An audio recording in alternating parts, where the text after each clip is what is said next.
Welcome to Call Me First, where leadership isn't just a title, it's a lifestyle. This podcast is for men who take responsibility. This is for the fathers, the brothers, the husbands, the mentors, the sons, the ones who refuse to settle and know it's on us to lead. Now, this ain't about running corporations or commanding armies. It's about something way deeper. Leading at home, leading within, and breaking cycles that hold us back. I'm walking this journey with you, learning, growing, and stepping up so that we can return more to our families. So if you're ready to get better, lead stronger, and build a legacy that lasts, look at your family and say, call me first. Now, let's dive into today's episode. Hey, it's Damian Lewis, and welcome back to Call Me First, the podcast all about helping us as men become better leaders in our homes, to our families, and to the people who rely on us for guidance. Today's episode is all about how to lead without losing yourself. Now, let me ask you a few questions just to start off. 1. When was the last time you felt completely overwhelmed by the demands of being a leader? 2. Are you leading others while neglecting yourself? 3. Have you been so focused on guiding your family or your team that you've forgotten how to guide yourself? I know I've been there, and I bet many of you have too. Leadership can be a heavy load to carry. It's not just about making decisions for others, guiding them, and taking charge. It's also about the responsibility of everyone's well-being, and often we end up forgetting about our own. We put our heads down, work hard, keep giving, and forget to refill our own cups. But here's the thing, if we keep giving without filling ourselves back up, we'll run dry. And when we run dry, it's not just us that suffers, it's our work, and it's your family too. Today, we're going to break down the real problem here, amplify it, so that you can understand the cost of not addressing it. And I'm going to give you real, practical, efficient steps on how to lead your family without losing yourself in the process.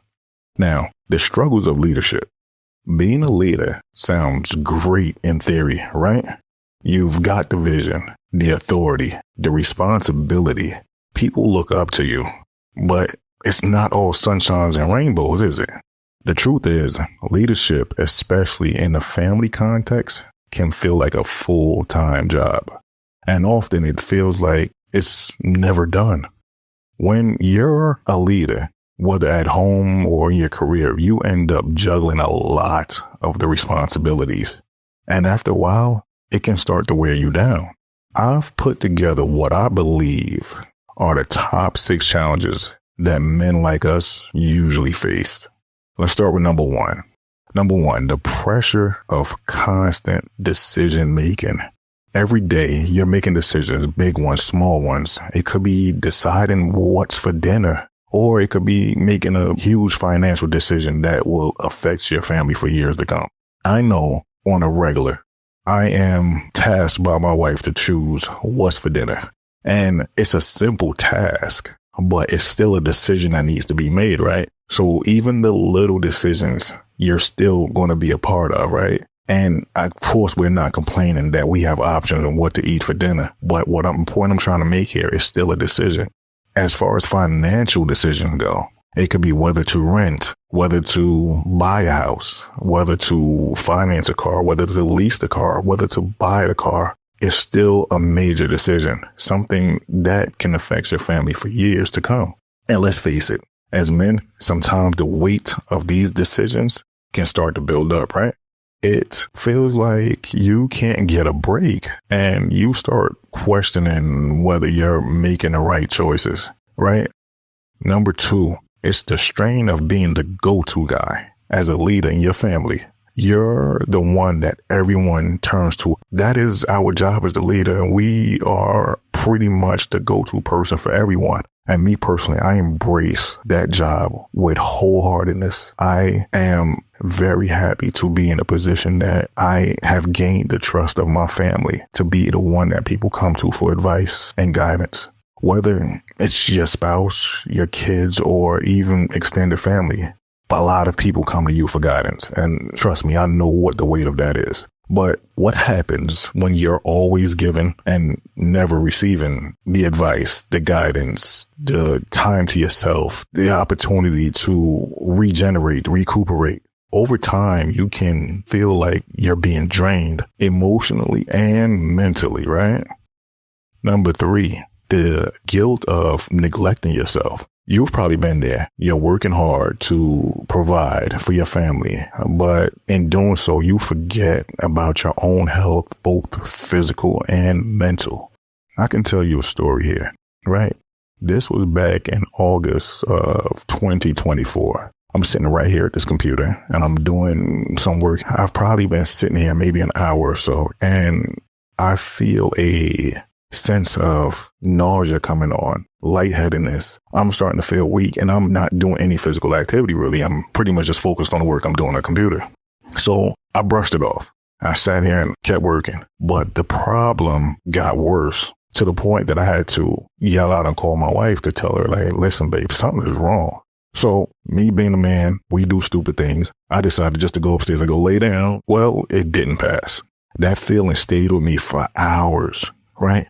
It got to the point that I say, listen, I told my wife, let me use your blood pressure machine. Let me see what my blood pressure is. I'll check my blood pressure. And you wouldn't believe the number. The number was 172 over 119. If I'm not mistaken, that's hypertension and stroke stage. My wife says, listen, babe, you really might have to go to the hospital. And I said, no, I don't want to go. Let me lay here. I'll drink some water. Stupid man stuff, right? Now I drink some water, get the water going through my system, and to bring my blood pressure down. It did come down after a couple hours, right? Because I laid there. I wasn't thinking about anything. I wasn't stressed out about anything. I just laid in bed. I don't even think I even watched TV. I don't think I picked my phone up or anything like that. I just laid there. Next day, I woke up, checked the pressure again. It's a little bit lower this time, but it's still high. So I went to work that night. As I'm driving this truck, I feel heart palpitation. I almost feel my heart beat in my throat. And I'm like, what the heck is going on here? What is this? And then I'm starting to feel pain in my chest while I'm driving. I'm in full blown panic mode here, right? But I just kept doing it. And after about maybe 3 minutes or so, the pain and the palpitation actually subsided. I came home that morning and I told my wife what was going on. She made an appointment for me to go see a doctor. So I went to go see the doctor, told the doctor everything that was going on. Doctor, told me it sounds like it's stress. This was a general doctor. Sounds like it's stress. You're probably doing too much. You need to take some time off and take care of yourself. Long story longer, the problem never stopped. It started getting worse. The heart palpitations and the pain started getting worse.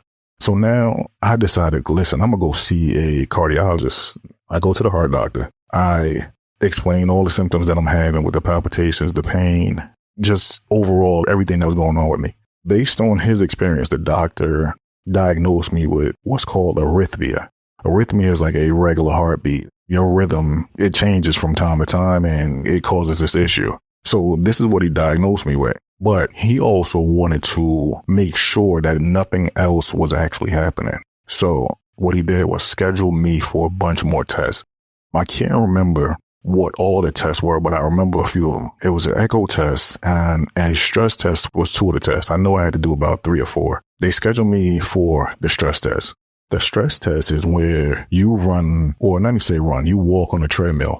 And what they do after a couple minutes at each level, as far as speed and incline, they raise it. So my daughter and I, we go to the stress test. My daughter is 5 years old. She sit on a chair. I get on the treadmill. They hook me with a bunch of wires and things just so they could get a reading of what's actually going on with me. I am on the treadmill. I'm walking. 2 minutes go by. 2 minutes go by. It's a chart that's actually printing out as I'm walking. When the 2 minutes go by, the nurse that's actually in the room with us looks at the chart. When she looks at the chart, she looked at me and said, Mr. Lewis, are you okay? I said, yeah, I'm fine. She said, you sure? I said, yeah, I'm fine. She said, okay. I kept walking. Boom, we're at the 4-minute mark. We get to the 4-minute mark. She looks at the chart again. She said, Mr. Lewis, you sure you're okay? I said, yeah, I'm fine, nurse. What's going on? She said, nah, just want to make sure you're okay. 6-minute mark come in. The speed is up. The incline is up higher. I'm at the 6-minute mark. She reads the chart again. She looks at the chart. She says, Mr. Lewis, are you sure you're okay? I said, yeah, nurse, I'm fine. And it's like she had a look of concern on her face, and it kind of threw me for a loop at the time too. So I have to do a total 8 minutes on the treadmill. I continue with my last 2 minutes. The speed is up a little higher now. The incline is up a little higher. When it's all said and done, the chart prints out. The nurse looks at it. She reads the chart. Whatever nurse and doctor things that she read, she must have saw something that really had her concerned. So I'm putting my coat on and I'm getting ready to leave. And the nurse says, no. Just wait here. Let me go get the doctor. A minute goes by. The doctor comes in. He looks at the chart and he says, are you feeling any shortness of breath? I said, no.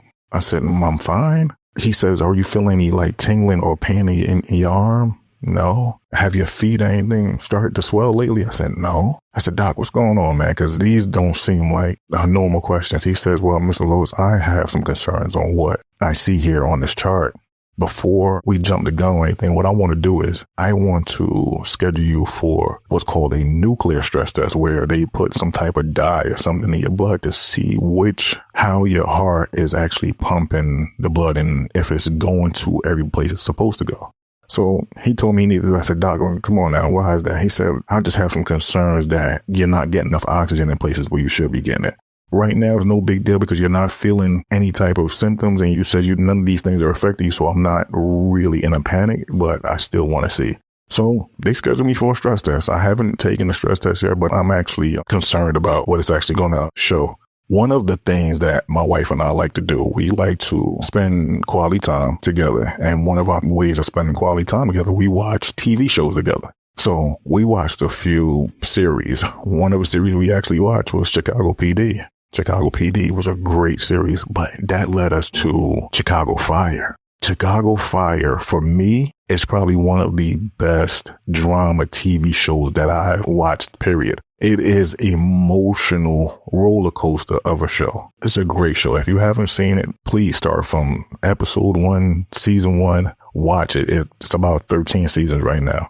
So we're watching Chicago PD at this time, and we usually have dialogue back and forth about what's going on in the show.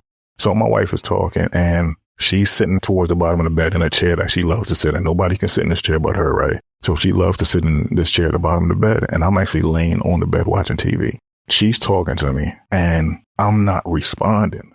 The reason I'm not responding is because I've been thinking about what happens if this nuclear stress test comes back with something life-threatening or something happens to me before then and I'm out of here. I started panicking on the inside.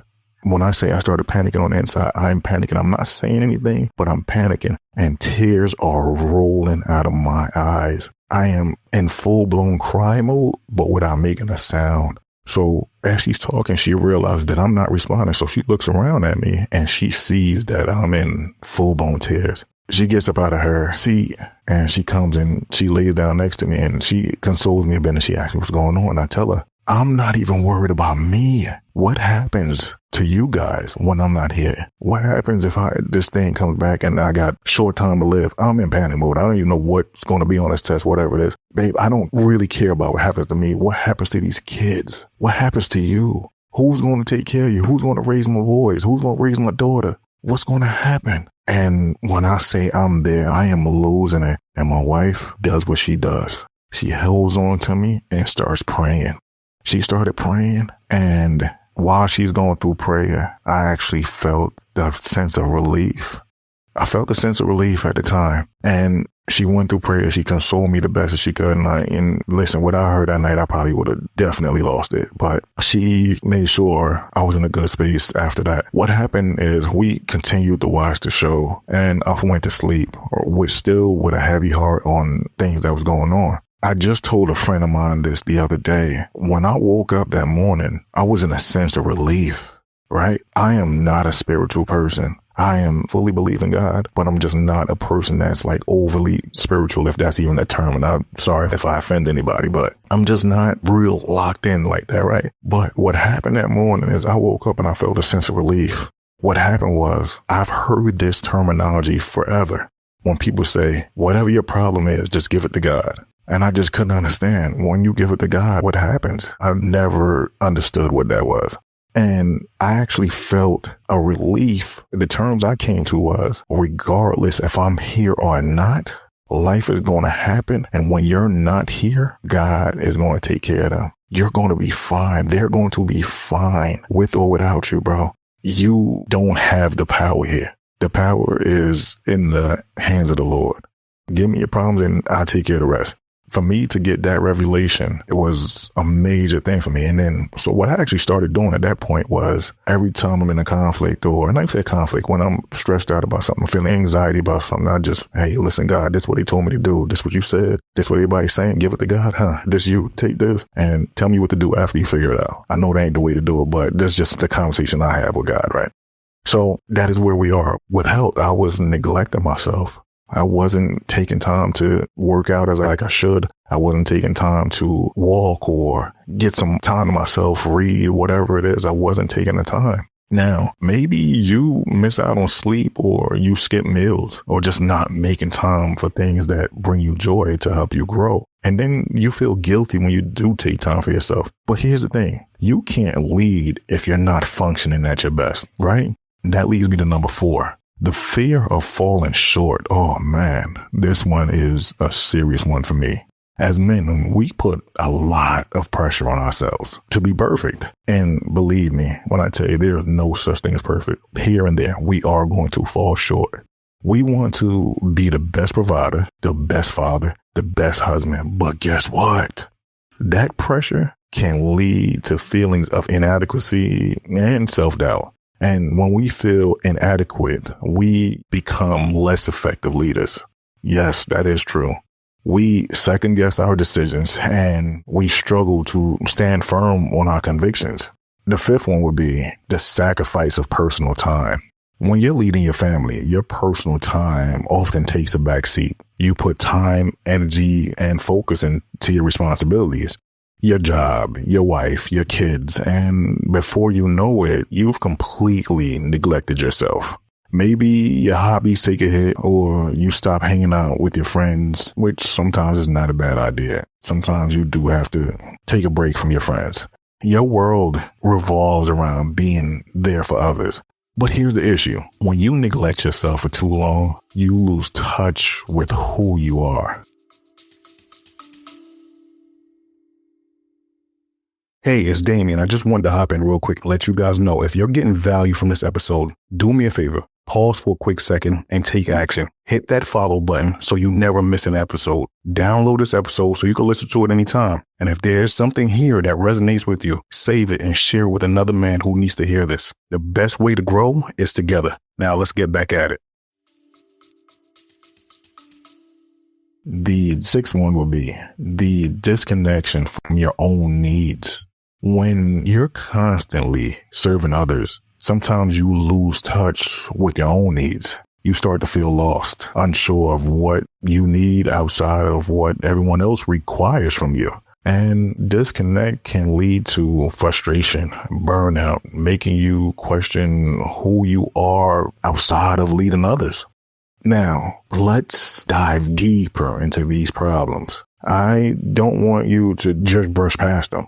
Let's really think about the impact of not addressing these struggles. If you keep pushing through and neglecting yourself, thinking that you can keep leading without taking a break, here are 5 things that will most likely happen to you.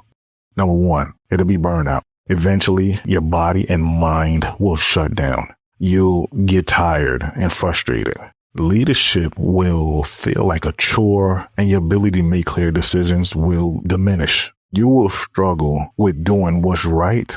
You will struggle with making clear, firm decisions with a clear mindset. You won't be able to be the best version of yourself for your family. And when you're not the best, guess what happens?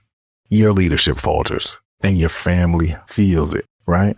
Number 2, you put a strain on your relationships. When you don't take time for yourself, resentment starts to build up. You feel unappreciated because you've been given and no one seems to notice. You might even snap at your kids or your spouse. That's not the kind of leader you want to be. But if you don't fix this, your relationship will start to suffer. I am a big advocate for taking time to yourself. I'm a big advocate for having boundaries with your family. I am one of these people that when I do go downstairs in my basement to go work out, I don't want to hear or see anybody else at that time. I'm only there for 45 minutes, maybe an hour. During that time, you guys can find something to do, figure it out. During that time, that's my personal time. That's the time I'm taking. I don't care what else is going on. Unless it's a life or death situation, everything else go wait. I need these 45 minutes, right? Number 3, it'll be lack of personal growth. Leadership isn't just about managing the people around you. It's about growth, your growth. If you're not investing into yourself, learning, evolving, you'll find yourself stuck in old patterns. And being stuck doesn't make you a better leader. Let's get that clear. Being stuck does not make you a better leader. Being one-dimensional does not make you a better leader. Personal growth is the key to leadership. You can't grow if you don't make time for yourself. Now, we just spoke about this. Number 4 would be the negative impact on your health. Neglecting your physical health, whether it's through a lack of exercise, poor eating habits, it catches up to you. It's not just about looks. It's about your energy, your stamina, your longevity. If you're not healthy, you won't be able to show up fully for your family. Trust me, as I mentioned before, I've learned that lesson the hard way, right? Number 5, it will be emotional disconnect. When you stop addressing your own needs, you start to feel disconnected emotionally. You start losing touch with your feelings, your motivations, and even your purpose. And that's dangerous for any leader because how can you lead others if you don't even understand yourself anymore? So let's be real here. If you don't take care of yourselves, all of these issues will start to compound. They affect not only us as leaders, but also our families who look to us for stability and support. They depend on us to be strong. They also need us to be whole. And that requires balance, right? Now, let's talk about some of the solutions that we can actually implement to get us through these times. Now that we fully unpacked all the problems, I want to be clear. The solution doesn't require you to sacrifice your responsibilities. It doesn't mean abandoning your family and running off to go find yourself. That is not what these solutions are. That is not what I'm saying. It actually means finding a balance between leading others and leading yourself. It means setting yourself up for long-term success by focusing on self-care and personal growth. Okay, so here are 5 things I want you to focus on. Number 1, set boundaries and stick to them. You need boundaries. As a leader, it's easy for you to say yes to everything, but that's a recipe for burnout. Set boundaries around your time, whether it's work hours, family time, personal time, stick to them. Your boundaries are extremely important. I know your family has a lot going on. They need you for this and that. This is what we signed up for. That doesn't mean you can't take some time to yourself, right? No one else is going to do this for you. If you're available all the time, you won't have the energy to be the leader you need to be, right? Number 2, carve out that time for yourself. I don't care how you do it, every single day, find at least 15 to 30 minutes just for yourself. This is non-negotiable. It could be as simple as sitting in silence, reading a book, going for a walk, or listening to a podcast, listening to my podcast, right? Make it a habit to check in with yourself. What do I mean by that? Take time to reflect, do some self-reflection. Make sure you are still holding the standard of who your family believes you to be, right? When you're more in tune with your own needs, you'll show up as a stronger, more engaged leader for your family, right? Number 3, prioritize physical health. It's simple. If you don't have health, you can't lead. Make time to exercise. It doesn't have to be intense. Just get moving. I don't care if you're doing air squats. I don't care if you're walking 15 minutes for the day.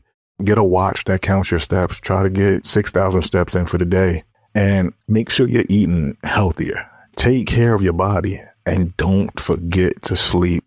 This is something I struggle with. I'm barely getting 4 to 5 hours a day, but I have a lot to do. So me even having these conversations with you guys, these are things that I need to work on also. I don't have these things totally figured out. I don't. As I'm doing the research and I'm bringing my own experiences and information to you guys, I am learning also. I am right with you in this journey. I know how easy it is to push past a little rest, but that's not sustainable. Your body will let you know when it's had enough. And at that time, it's probably going to be too late. Next, number 4, I want you to invest in mental and emotional health. Your mental and emotional health are just as important as your physical health.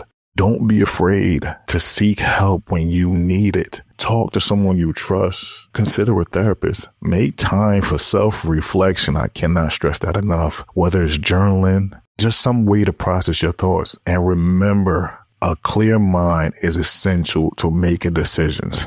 Whenever you are going through something or you need information, you just want to see if someone is relating to your thoughts, see if someone has insight, see if someone has experienced what you're going through. My advice is tune into this podcast. There are a ton of topics that I'm going to cover, and I'm pretty sure one of them will resonate with whatever it is that you're going through, right? Number 5, keep growing as a man. Leadership requires constant growth. Like I said before, read books, listen to podcasts, and learn from other leaders.